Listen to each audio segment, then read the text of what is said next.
ኢና ሊላሂ ወኢና ኢለይሂ ራጂዑን። ይህ ሁሉ ህዝብ እየተንጫጫና ይህ ሁሉ ህዝብ ላኢላሃ ኢለላህ አላሁ አክበር እያለ የሚዘለው በሰላሙ አይደለም። የተፈጠረው ምንድነው ታላችሁኝ? በኦሮሚያ ክልል በደሌ በተባለ አካባቢ ውስጥ የሚገኝ አንድ የተማሪዎች መስጂድ ማንነቱ ባልታወቀ ሰው ተቃጥሎ በዛ ምክንያት ሰው ግልብጥ ብሎ ሰላማዊ ሰልፍ ወጥቶ ነው። ኢና ሊላሂ ወኢና ኢለይሂ ራጂዑን። በጣም ሊያመንና በጣም ድምጽ ልንሆን የሚገባብን ዋነኛ ቪዲዮ ነው። የአላህ ሱብሓነሁ ወተዓላ ቤት ነው የተቃጠለው። የምትችሉትን ያክል ሼር አድርጉ።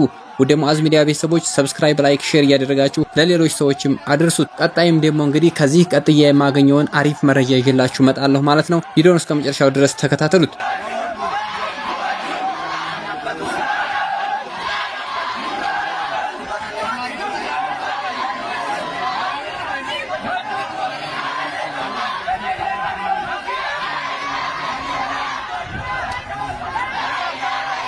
ሱብሃንአላህ ኢና ሊላሂ ወኢና ኢለይሂ ራጂዑን። በጣም በሚገርም ሁኔታ በብዙ ትግል የተሰራ መስጂድ ነበረ። ያንንም እንግዲህ ማንነቱ ያልታወቀ ግለሰብ አቃጥሎታል ተብሎ እየተወራ ነው። መስጂዱ ከተቃጠለ በኋላ ይሄን ይመስላል።